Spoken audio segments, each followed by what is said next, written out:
السلام عليكم، مرحبا بكم في هذا الفيديو جديد. اليوم غادي نقدم لكم طريقه ناجحه في تحضير العسل في البيت الخاص بالحلويات التقليديه. ايضا يمكننا نستعملوه حتى لاكل. هذا العسل اللي غنحضر لكم بطريقه سهله وبسيطه.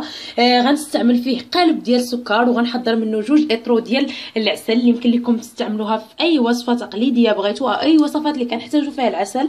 كما يمكن لكم استعماله للاكل. ايضا هذا العسل يدوم مده طويله بدون ما كيجمد، فكيبقى معكم مده طويله. هذه هي الكميه اللي خرجت ليا ديال العسل. باش تعرفوا كيفاش وصلت لهذا الشيء كامل، ما عليكم الا تتبعوا معايا الفيديو حتى الاخر. هاد الطريقه كنحتاجوا فيها قالب ديال السكر او 2 كيلو د السنيده. انا كنفضل نستعمل قالب ديال السكر، وكنحتاجوا 2 لتر من الماء، يعني قالب السكر مع 2 لتر من الماء. هنا الدوائر د الحامض، انا عندي حامضه صغيره فقطعتها الدوائر، والاعواد ديال القرفه.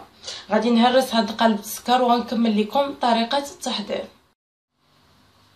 كما كتلاحظوا معايا فانا هرست هذا القالب السكر كامل، وضعته في كوكوت. ناخذ كوكوت فكنوضعوا فيها هذا القالب ديال السكر، وغنوضع فيها هاد 2 لتر من الماء، 2 لتر بالضبط من الماء.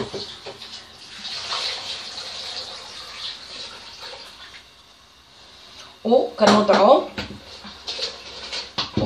هاد الحامض والعواد ديال القرفه. كاين اللي كيعجبو ما الزهر، وكيمكن ليه يضيفو او الزعتر، فيمكن لكم تضيفوا اعواد ديال الزعتر او المزهر. وانا بديت نستعمل غير القرفه والحامض. غادي نسد الكوكوت ديالي وغادي نوضعها، كنسدوها وكنديروا الصفاره بحال غادي نطيبوا الماكله او شي حاجه. كنسدوا الكوكوت مزيان وكنوضعوا ليها الصفاره، وكنوضعوها على نار مهيله لمده ساعتين. كنخليوها لمده ساعتين على نار مهيله. عاد من بعد كنحلوا عليها ونوريكم الشكل ديال العسل. كما كتلاحظوا معايا فانا سديت الكوكوت ووضعت ليها الصفاره، وغنوضعها على النار لمده ساعتين بالضبط. كنحسبوا ليها ساعتين بالضبط. النار ما كتكونش مجهده، كتكون نار مهيله. ومن بعد غنوريكم الشكل النهائي ديال العسل. بعد ما خليت العسل طاب لمده ساعتين، فانا طفيت على الكوكوت، خليتها واحد شويه وحليت عليها. هانتم كتلاحظوا هذا هو الشكل ديالو بعد ما خليته طاب لمده ساعتين. الان فانا رجعت الكوكوت فوق النار، كنرجعوها لمده 10 حتى 15 دقيقه حتى كيعطينا واحد اللون اللي ناصح شويه ديال العسل، وكيكون العسل ديالنا وجد.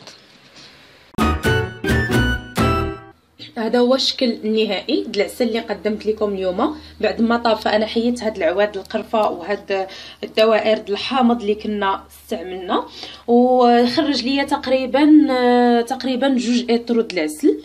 كيخرج لينا قالب السكر كيعطينا 2 اطرو ديال العسل. انا غنوريكم هنايا القوام ديالو كيف داير. هانتم كما كتشوفوا فكيجي زوين وكيبقى مده طويله. كما كتلاحظوا فانا خليته حتى برد مزيان. من بعد ما برد فانا وضعته في هاد العلب اللي نقيين، وغادي نسدهم وغادي نحتفظ بهم حتى الوقت غادي نستعملهم. يمكن لكم تستعملوه للاكل، كما يمكن لكم تستعملوه الوصفات الحلويات التقليديه او اي حاجه بغيتوها. فكيدوم مده طويله، فقط غير احتفظوا به في علبه نقيه وغلقوها. كل ما تاخذوا منها فغلقوها، فغادي يبقى زوين لمده طويله. كنتمنى تعجبكم هاد الوصفه وهاد الطريقه المضمونه في تحضير العسل في. السلام عليكم، مرحبا بكم في هذا الفيديو الجديد. اليوم غنقدم لكم ان شاء الله طريقه تحضير بليغات بالزنجلان معسلين. وصفه لرمضان ان شاء الله، سهله وبسيطه وكتجي لذيذه وهشيشه بزاف. كنتمنى تعجبكم هاد الوصفه. تابعوا معي الفيديو الى الاخر. السلام عليكم، مرحبا بكم في القناه ومرحبا بكم في فيديو جديد في اطار الحلويات اللي غنقدمها لكم ان شاء الله لشهر رمضان المبارك. الحلوه اللي كتكون معسله. اليوم غادي نقدم لكم بليغات بالزنجلان. وصفه سهله وطريقه تحضيرها طبيعه الحال سهله، وحتى المقادير ديالها فهما بساطين. فكنحتاجوا بالنسبه ل 250 غرام ديال الدقيق، كنحتاجوا 2 المعالق ديال الزبده، القليل من القرفه، عندي ملعقه نصف ملعقه صغيره من خميره الحلويات، فقط نصف ملعقه، يعني نصف ساشي ديال خميره الحلويات، والقرصه ديال الملح. هنايا عندي نصف كاس من المزهر ونصف كاس من الماء، خلطتهم مع بعضياتهم. بيضه، كاس ديال الزنجلان مقدار 125 غرام من الزنجلان، وكنحتاجو بطبيعه الحال العسل. هذا العسل هو اللي سبقت وقدمت لكم فيديو سابق، نخليت لكم طريقه التحضير ديالو في صندوق الوصف. غادي نبداو الان طريقه تحضير هذه الوصفه، سهله بزاف. فغادي ناخذوا الزنجلان، غادي نضيفوا هذا الدقيق ديالنا،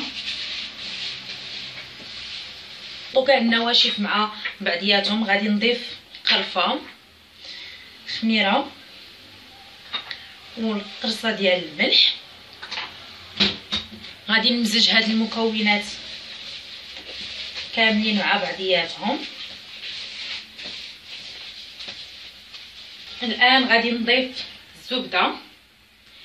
الزبده كنكونوا فقط ذوبناها واحد شويه، اولا تكون بدرجه حراره المطبخ باش ما كتكونش قاصحه. الا جبناها من الثلاجه فكندوبوها غير واحد شويه، اولا الا كانت عندنا في المطبخ وكان المطبخ ديالنا سخون فصافي كنستعملوها هكاك. 2 معالق ديال الزبده وبيضه،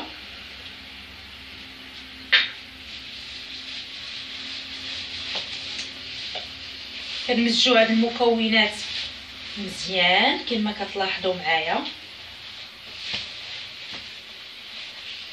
هاد الحلوه الزوين فيها ان طريقه تحضيرها سهله وكتجي لذيذه بزاف مقارنه مع الشباكيه اللي كتاخذ لينا وقت كبير باش كنحضروها. فهذه طريقه التحضير ديالها جد بسيطه وسهله، في نفس الوقت كتجي لذيذه مع هاد الزنجلان اللي فيها. دابا غادي نبدا نضيف الماء.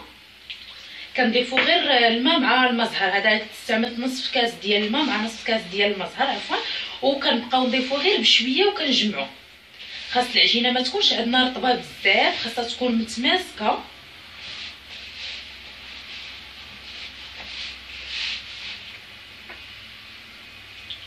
غادي نستمر على هاد العمليه حتى غادي نجمع العجين ديالي. هاهي العجين ديالي بعد ما عجناها. فالان غادي ناخذ هذا المرقق ديال العجين او المدلك، وغادي نبدا نسرح العجين ديالي حتى كنحصلوا على واحد الورقه اللي تكون رقيقه. فغنستمر في التسريح ديالها. ملي تكونوا تسرحوا في العجين فيمكن لكم ترشوا واحد الرشه فقط قليله من الدقيق باش تساعدكم على توريق العجين اكثر. بعد ما كنسرحوا العجين كامله كما قلت لكم فكتكون رقيقه كما لاحظتوا معايا. غادي نقطعوا الان، نقادوا هاد الجوانب ديالنا.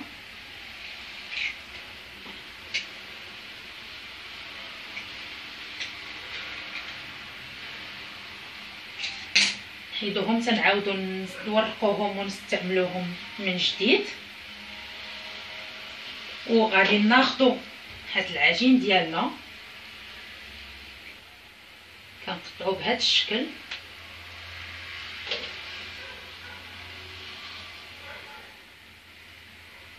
انا استعملت كميه قليله من العجين، استعملت فقط 250 غرام من الدقيق، فيمكن لكم تضاعفوا الكميه. غادي نعبر تقريبا واحد الربعه ديال الصبعان. يمكن لكم ديروهم بالحجم اللي نتوما بغيتو. هما فاش كيجيو هكا صغارين شويه كيجيو الشكل ديالهم زوين.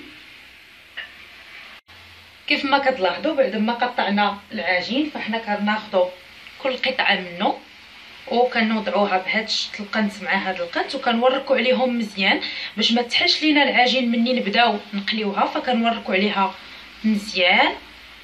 غادي نكمل العجين ديالي كامله حتى غنكملوا تشكيل العجين ديالنا كاملين، عاد غادي نبداو القلي ديالها. فغنستمر على نفس العمليه حتى غنكمل العجين ديالي كامل، ومن بعد غادي نبداو القلي ديالها. كنديروا الزيت ديالنا سخون مزيان. كما كتلاحظوا معايا فانا جربت بشويه ديال العجين واش الزيت ديالنا سخونه. كنحضروا ايضا العسل، فحنا كنوضعوه في كاسرونه ولا شي حاجه اللي كنوضعوها فوق من النار، وكنوضعوه على فوق من النار حتى كيسخن شويه وكيترخف. كيمكن لينا نضيفوا ليه شويه ديال المزهر الا كان عندكم العسل عاقد بزاف، وكناخذوا كسكاس اللي غادي نسقطروا فيه هاد الحلوه من العسل. كيكون سخن الزيت ديالنا مزيان، فحنا كنقصو كنخليو على نار هادئه. كناخذوا هاد الحلوه ديالنا كنتبتوها مزيان من هنا باش ما كتحلش لينا في الزيت، وكنوضعوها في الزيت. خاصنا نغطسوها مزيان في الزيت. كنخليوها كما قلت لكم على نار مهيله حتى كتحمر مزيان. خاص تكون النار مهيله باش ما كتحرقش ليكم معايا. فبعد ما كتحمر هاد الحلوه ديالنا مزيان، ما كنخليوهاش تحمر بزاف باش ما كتبانش بحالها محروقه، وكنوضعوها في العسل. كنخليوها واحد شويه، ومن بعد غادي نحيدوها ونوضعوها في الكسكاس ونخليوها تستقطر من العسل. غادي نستمر على نفس العمليه حتى غنكمل هاد الحلوه ديالي، ومن بعد غادي نوريكم الشكل النهائي. كيكون هذا هو الشكل النهائي ديال البليغات بالزنجله اللي قدمت لكم اليوم. كما كتلاحظوا فكيجي الشكل ديالهم زوين والمذاق ديالهم رائع. كنتمنى تعجبكم هاد الوصفه. ما تنساوش تشتركوا في القناه الا عجبكم هاد الفيديو، باش توصلوا ديما بالجديد. ديروا جيم لا فيديو. شكرا على التتبع ديالكم، شكرا على الوفاء ديالكم. ما تنساوش تزوروا الموقع chefmariam.com، ايضا موقع شهوتي.com. الى اللقاء، الى فيديو قادم وحلقه قادمه ان شاء الله.